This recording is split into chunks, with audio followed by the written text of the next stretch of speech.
Hello, good morning, नमस्कार। आप सभी भावी अध्यापक एवं अध्यापिकाओं का आपके अपने यूट्यूब चैनल ऑनलाइन शिक्षण पर बहुत बहुत स्वागत है।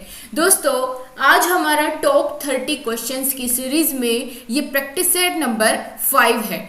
इससे पहले 4 प्रैक्टिस सेट हो चुके हैं, जिनमें सीडीपी, हिंदी और ईवीएस के 4 प्रैक्टिस सेट अभी तक हो चुके हैं। अगर आपने अभी तक उनको नहीं लगाया है तो ज़रूर से लगाइए। उनमें मैंने आपको बहुत सारे क्वेश्चंस कराए हुए हैं जो कि ज़्यादातर आपके प्रीवियस ईयर पेपर्स में पूछे जा रहे हैं। ठीक है, तो चलिए दोस्तों, आज की इस क्लास को शुरू करेंगे और आज के ईवीएस के टॉप 30 क्वेश्चंस को हम लगाने वाले हैं जो कि बार बार प्रीवियस ईयर में पूछे जाते हैं।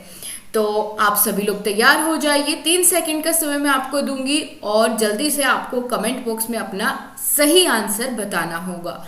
बिना किसी देरी किए चलिए शुरुआत करते हैं अपनी आज की क्लास की। देखिए दोस्तों, आज का आपका पहला क्वेश्चन है पर्यावरण का। निम्नलिखित में से किस प्रदेश में रेनडियर पाया जाता है? रेनडियर किस प्रदेश में पाया जाता है ये आपको बताना है। मानसून या टैगा, टुंड्रा या फिर गर्म मरुस्थल। आपको इन चारों ऑप्शन में से अपना सही जवाब जल्दी से कमेंट सेक्शन में लिख देना है ताकि मैं देख पाऊं आपने सही जवाब क्या बताया है। तो फटाफट आंसर करिए। अच्छा क्वेश्चन है। रेनडियर से आपके टीचिंग वाले एग्जाम में तो खास करके क्वेश्चन बनता ही बनता है। ठीक है, तो बिल्कुल ऑप्शन नंबर सी जिसने बताया एकदम करेक्ट है, टुंड्रा प्रदेश में। दोस्तों, रेनडियर को एक और नाम से जानते हैं, कैरिबू। ठीक है, रेनडियर या कैरिबू टुंड्रा प्रदेश में पाए जाते हैं। रेनडियर के रंग और आकार स्थान के अनुसार अलग अलग होते हैं। नर और मादा दोनों के सींग होते हैं। ये एक इस तरह का पशु है, इसकी पहचान मैंने आपको बताई। बहुत से समुदाय में रेनडियर का धार्मिक महत्व भी होता है। अब हम अगले क्वेश्चन की ओर बढ़ेंगे। पहले की डिटेल जानने के बाद दूसरा क्वेश्चन आपकी स्क्रीन पर है।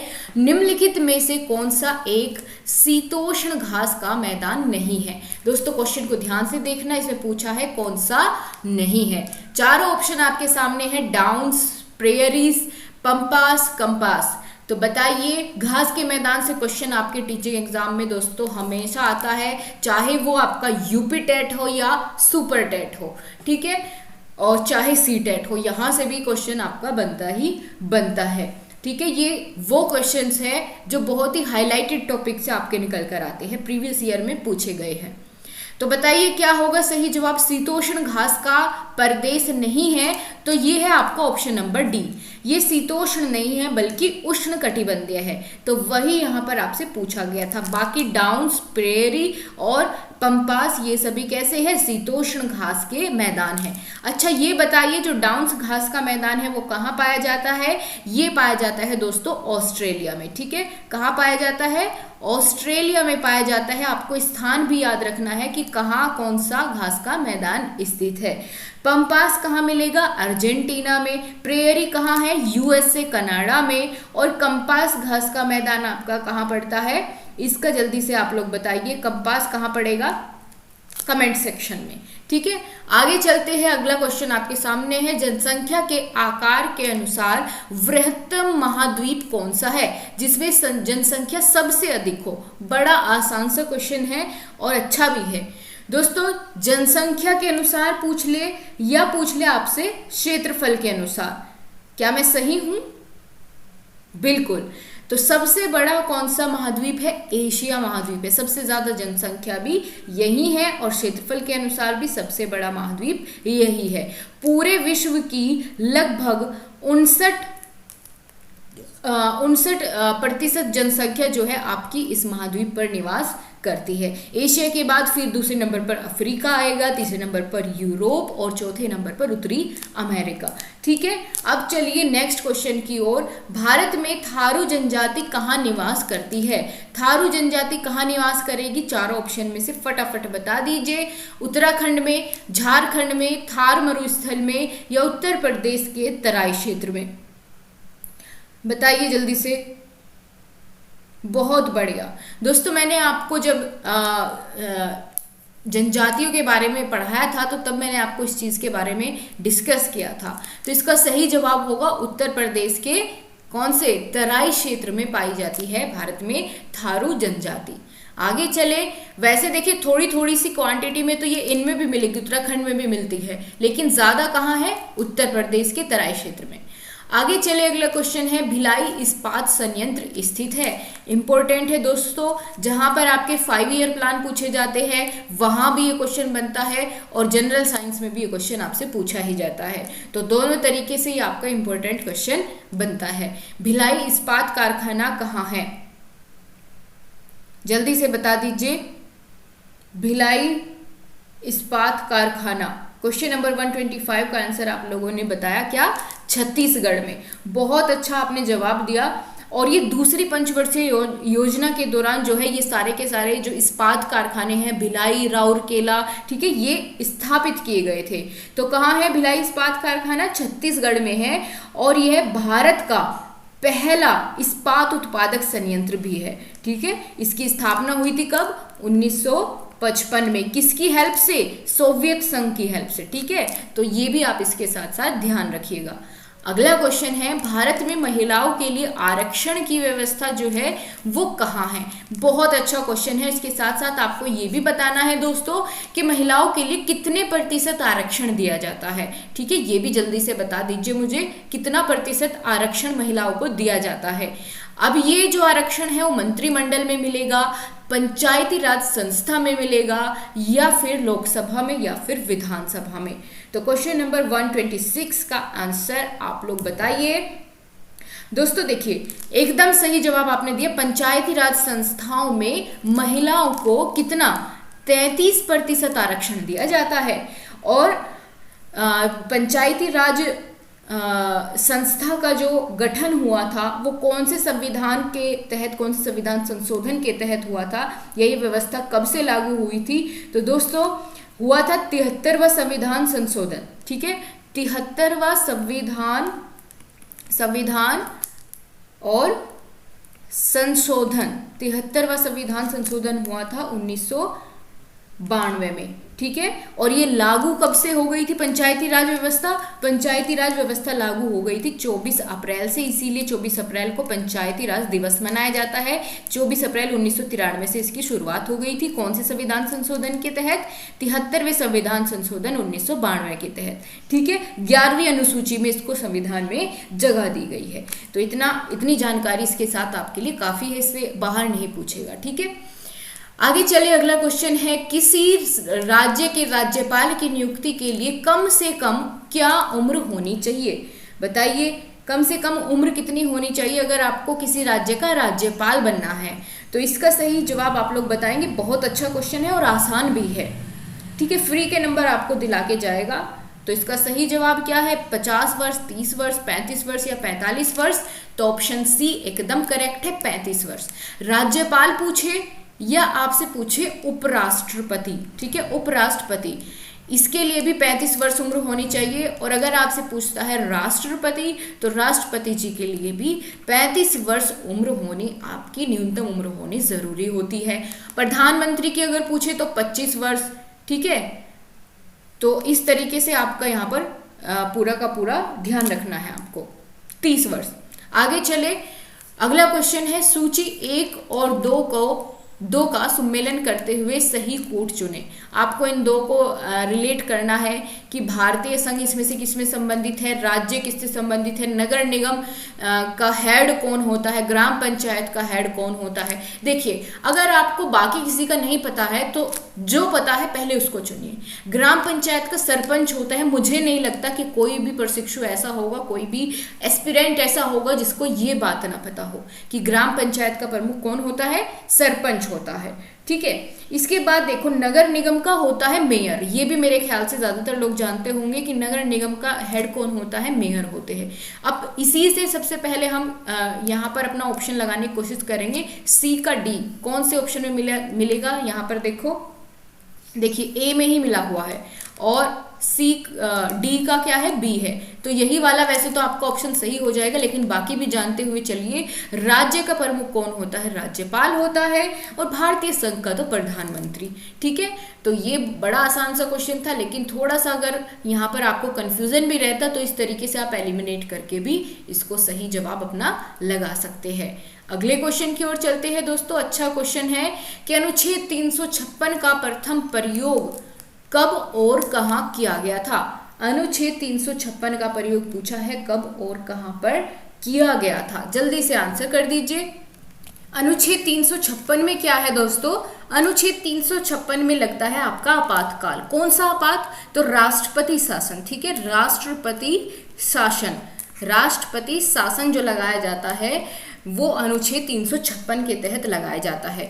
अगर 352 पूछा होता तो 352 में राष्ट्रीय आपात लगता है। क्या लगता है, राष्ट्रीय आपात लगता है, जो कि राष्ट्रीय आपात अब तक जो है 3 बार लग चुका है। और बात करते हैं तीसरा जो इसके बाद होता है 352, 356 और एक होता है 360 में।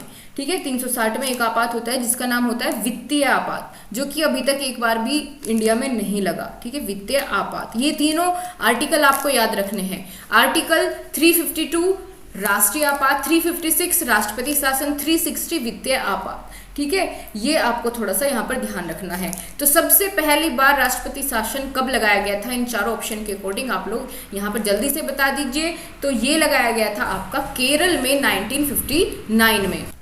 चलिए अगले क्वेश्चन की ओर चलते हैं। नगर निगम द्वारा कौन सा कर लगाया जाता है। नगर निगम कौन सा कर लगाती है, चुंगी कर, मनोरंजन कर, गृह कर या उपयुक्त सभी। तो बताइए नगर निगम कौन सा कर वसूलती है। ठीक है, बिल्कुल एकदम आप लोगों को फटाफट से अपना आंसर करना है। क्वेश्चन नंबर 130 का क्या है, ये सारे के सारे कर नगर निगम द्वारा वसूले जाते हैं, चुंगी कर भी, मनोरंजन कर और गृह कर। अगला क्वेश्चन है, सन 1853 में भारत की पहली यात्री ट्रेन चली थी और कहां से कहां तक चली थी, ये भी आपको जल्दी से बता देना है कि 1800। देखो इसके साथ ये भी याद रखना अगर आपको नहीं पता है कि पहली ट्रेन भारत में कब चली थी, 1853 में। कहां से कहां तक चली थी, तो बंबई से थाने के बीच चली थी, बंबई से थाने के बीच चली थी। और कितनी दूरी थी इसके बीच में, 34 किलोमीटर की दूरी थी। ठीक है, 16 अप्रैल 1853 में ये चलाई गई थी। उस समय पर अगर आपसे पूछ लिया जाए, और दोस्तों एक और फैक्ट इसका आपको ध्यान रखना है कि किसके शासनकाल में चली थी, लॉर्ड डलहौजी के शासनकाल में। ठीक है, चलो आगे चलते हैं। ये 334 किलोमीटर लिखा हुआ है। आगे अगला क्वेश्चन है, एशिया का सबसे बड़ा पशु मेला आयोजित होता है कहाँ पर, पुष्कर में, नासिक में या हरिद्वार में या सोनपुर में। अच्छा क्वेश्चन है, बहुत बार रिपीट हुआ है दोस्तों। ये बिहार में लगता है और बिहार का एक स्थान है सोनपुर। ठीक है, गंगा और गंडक नदी के संगम पर ये यहाँ पर स्थान है सोनपुर। यहाँ पर ये ऐतिहासिक मेला लगता है, पौराणिक महत्व है इस मेले का, जो कि सोनपुर मेला के नाम से जाना जाता है। ठीक है, यहाँ पर एशिया के सबसे बड़े पशु मेले के रूप में ये विख्यात भी है। क्लियर हो गया आपको। आगे चलते हैं। अगला क्वेश्चन है, राष्ट्रीय एकता परिषद की स्थापना हुई थी कब। राष्ट्रीय एकता परिषद की स्थापना कब हुई, जल्दी से आंसर करिए। क्वेश्चन नंबर 133 का राष्ट्रीय एकता परिषद NIC का गठन हुआ था दोस्तों 1961 में। ठीक है, कब हुआ था, 1961 में। क्यों किया गया था, तो इसका उद्देश्य था सांप्रदायिकता, जातिवाद, क्षेत्रवाद, भाषावाद की बुराइयों को खत्म करना। ठीक है, तो ये इसका यहाँ पर उद्देश्य था। अगला क्वेश्चन है क्वेश्चन नंबर 134, समता का अधिकार का उल्लेख संविधान के किन अनुच्छेदों में मिलता है। समानता का या समता समानता एक ही बात है। ठीक है, समता देख करके कंफ्यूज नहीं होना है कि क्या पूछा है, तो समता और समानता एक ही है। बताइए कौन सा अनुच्छेद इससे संबंधित है। जो आपके मौलिक अधिकार है दोस्तों, मौलिक अधिकार आपको बिल्कुल याद रहने चाहिए, कौन से अनुच्छेद में कौन सा मौलिक अधिकार आपका दिया गया है। तो ये अच्छा क्वेश्चन मैं मानती हूँ आपके लिए, और आसान भी। ठीक है, तो इसका सही जवाब जल्दी से बताइए। Option A, B, C, D। एकदम सही जवाब ऑप्शन नंबर डी। अनुच्छेद 14 से 18 में वर्णन है आपके समानता के अधिकार का। ठीक है, समानता का अधिकार किस किस के लिए? विधि के समक्ष समानता, है ना, और आप कह सकते हैं कि छुआछूत उन्मूलन, और इसके अलावा उपाधियों का अंत, ये सब इसमें आ जाते हैं आपका ऑप्शन नंबर डी। ठीक है, 14 से 18 में। अगला क्वेश्चन है, किस देश में लचीला संविधान लागू है? लचीला संविधान कहाँ का है? अमेरिका, यूनाइटेड किंगडम, भारत या चाइना? तो जल्दी से आपका आंसर आ जाना चाहिए। वैसे तो यहाँ पर टिक लगा ही हुआ है इस क्वेश्चन का। ठीक है, जिस समय मैंने इसकी तैयारी की थी तो तब मैंने ये क्वेश्चंस को जो है टिक किया था। तो आप बताइए आपके अकॉर्डिंग क्या होगा क्वेश्चन नंबर 135 का आंसर? United kingdom. एकदम सही बात है, क्योंकि इनका एक तो सबसे बड़ी बात, इनका अलिखित संविधान है। ठीक है, मौखिक है, जब चाहे उसमें चेंज कर लेते हैं। भारत का लिखित संविधान है। ठीक है, बहुत सारे आप कह सकते हैं कि संशोधन करने के लिए बहुत ज़्यादा यहाँ पर कठिनाई होती है। ठीक है, आगे बात करें, निम्न में से कौन सा अचल जीव का उदाहरण है? अचल जीव जो चल नहीं सकता, ऐसा जीव का उदाहरण क्या है? इसमें से ऑप्शन क्वेश्चन नंबर 136 का क्या हो जाएगा? काइटन है, इक्नस है, लीच है या फिर यूप्लेक्टेला है। ठीक है, यूप्लेक्टेला। तो ध्यान रखिएगा, यूप्लेक्टेला इसका सही जवाब होगा। यही क्या है? एक अचल जीव है। प्रोटीन अणुओं की इकाई है। प्रोटीन अणुओं की इकाई है, यानी प्रोटीन किससे बनता है? प्रोटीन या प्रोटीन का जो अंतिम आप कह सकते हैं स्वरूप है वो क्या है? हमारे पेट में भोजन के पचने के बाद छोटी आंत में प्रोटीन किसके रूप में बदल जाता है? ऐसे भी आप इसको समझ सकते हैं। तो आप लोग बताइए, इसका प्रोटीन बदलता है किसमें? अमीनो अम्ल में। ठीक है, अमीनो एसिड में बदल जाता है। बहुत अच्छा। अगला क्वेश्चन है, निम्न में से कौन सा अंग पादप कोशिका में अनुपस्थित रहता है? पादप की कोशिका में नहीं होता। रिक्तिकाएं, तारककाएं, सेल्यूलोस कोशिका भित्ति या फिर लवक? 138 का आंसर करिए। अच्छा क्वेश्चन है, पता होना चाहिए। तो यहाँ पर आपका सही जवाब क्या हो जाएगा? तो इसका सही जवाब आपके अकॉर्डिंग यहाँ पर ऑप्शन बी, तारककाय सेंट्रोसोम। ये पादप कोशिका में अनुपस्थित रहता है। ठीक है, पादप कोशिका में नहीं पाया जाता।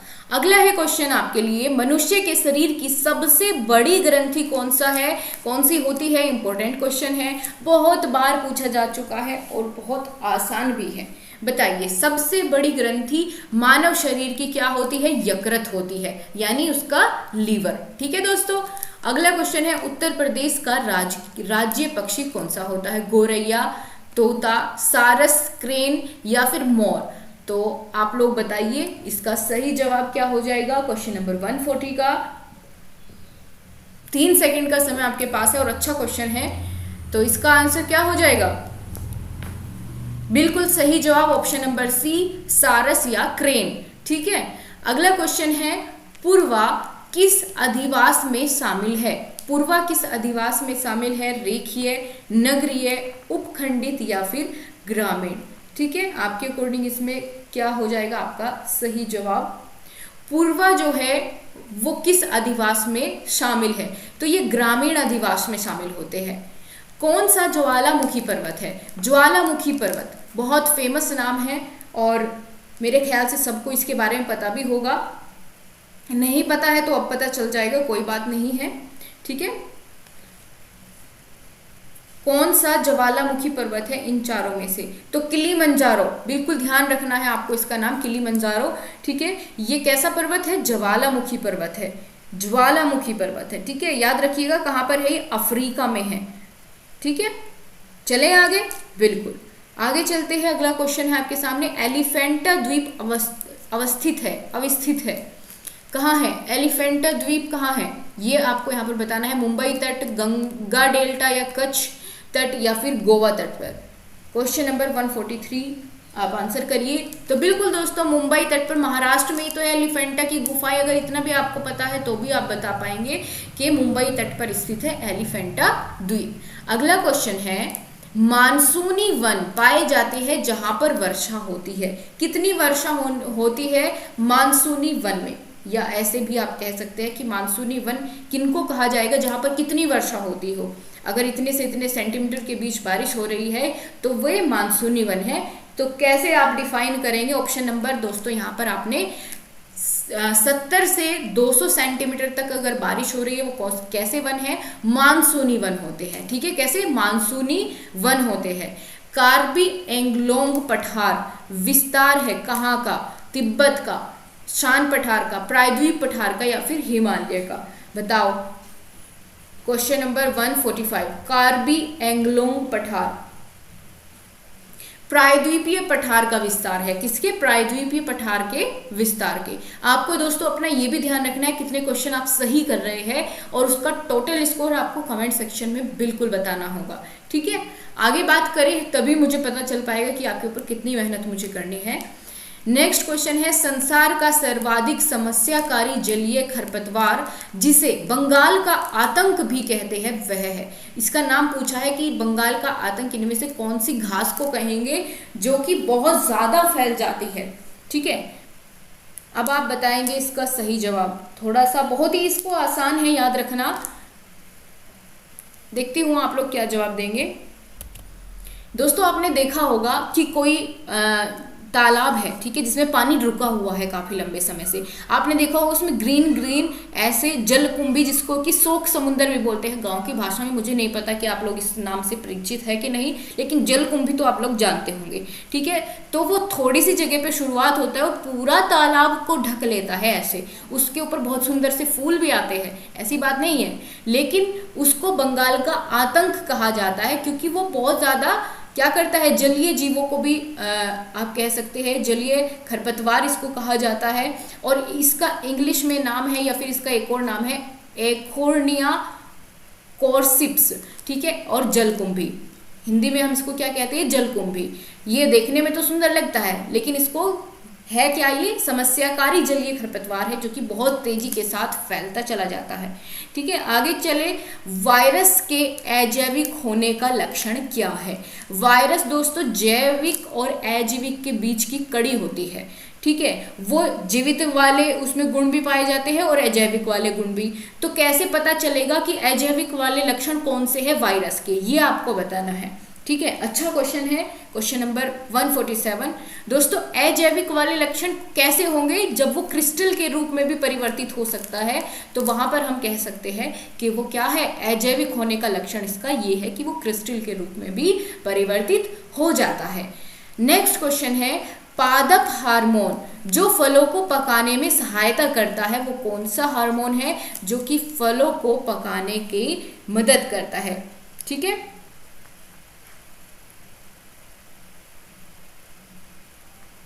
क्या है इसका सही जवाब? इथाइलिन, एकदम सही है। एसिटिलीन गैस भी होती है जो फलों को पकाती है और इथाइलिन हार्मोन फलों को पकाने में सहायता करता है। नेक्स्ट क्वेश्चन है, स्वतंत्र रूप से भूमि में रहने वाला अवायवीय जीवाणु जिसमें नाइट्रोजन स्थिरीकरण की क्षमता होती है वह कौन सा होता है? ठीक है, राइजोबियम आप इसमें नहीं बताएंगे क्योंकि ये तो दलहनी फसलों की जड़ों में पाया जाता है। ठीक है, लेकिन इसने क्या कहा है? जो कि स्वतंत्र रूप से भूमि में रहने वाले अवायवीय जीवाणु पूछा है इन्होंने। तो स्वतंत्र रूप से भूमि पर कौन सा रहता है? क्लास्ट्रीडियम। ठीक है, ये याद रखना है आपको। ये स्वतंत्र रूप से भूमि में रहता है, ये दलहनी फसलों की जड़ों में पाया जाता है। काम इसका भी नाइट्रोजन का स्थिरीकरण करना ही होता है। आगे चलते हैं, किस प्रकार का डीएनए कोशिका में सामान्य रूप से पाया जाता है? अच्छा प्रश्न है, जवाब दीजिएगा क्वेश्चन नंबर 150 का कि कौन सा डीएनए कोशिका में सामान्य रूप से पाया जाता है। ठीक है, तो इसका सही जवाब क्या है? बी डीएनए कोशिकाओं में डीएनए के सबसे सामान्य संरचनात्मक प्रकार है और सामान्य रूप से इसमें पाया जाता है। इसके अलावा दोस्तों अगर पूछे कि इसकी खोज किसने की थी तो वॉटसन क्रिक ने की थी। ठीक है, क्लियर है? आपको समझ में आया आज की क्लास? कोई क्वेश्चन ऐसा जिसमें कोई प्रॉब्लम हो तो कमेंट सेक्शन में बताइएगा और अगर अच्छी लगी है क्लास तो लाइक करना दोस्तों आपको नहीं भूलना है। तो जल्दी से अपने सभी फ्रेंड्स के साथ शेयर कर दीजिए। हम मिलेंगे आपसे अगले प्रैक्टिस सेट में, तब तक के लिए नमस्कार, जय हिंद, वंदे मातरम।